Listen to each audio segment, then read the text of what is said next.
So back in January, when we first heard of this pneumonia of unexplained origins that was setting in on Wuhan, and soon after was characterized because by a novel coronavirus, our immediate inclination was to find antiviral therapies. Now, the drug discovery process, if you start from scratch, takes about 10 to 17 years. So obviously, this was not a path that we could pursue to try to bring immediate relief to what was at that time patients limited to the Hubei province in China.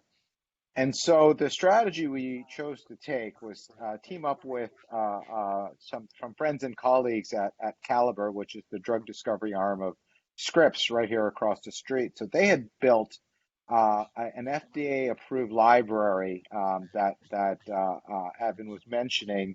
So these are about 13,000 drugs that have either been approved by the FDA or have been in clinical trials. So they've been in humans before, and so we know how safe they are. Okay. So our goal was, can we teach old dogs new tricks? Can we take old drugs and see if we can retrain them to work against coronavirus? So what we did was employ what's called a high throughput strategy. So this essentially means it's an approach to really multiplex biology. So typically labs will test one, two, three, maybe five things at a time. We need to come up with a way to quickly test 13,000 things at a time.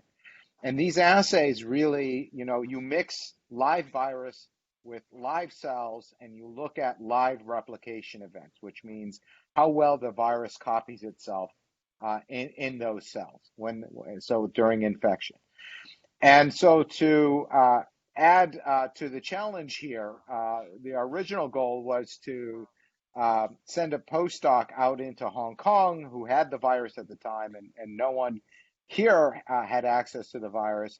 Unfortunately, there was the travel shutdown, and so all of this was done remotely by iPhone. So our postdocs would get up, our scientists would get up at 2 in the morning, get on their iPhones. We had shipped them some of our automation, some of our machines, this drug library, and would essentially talk them through how to do this type of analysis and assays from 7,000 miles away. So, when Evan says heroic, it wasn't heroic on my part. It was heroic on the folks who were actually doing those experiments. I never knew you could do drug discovery by iPhone, but, I guess there's an app for that now.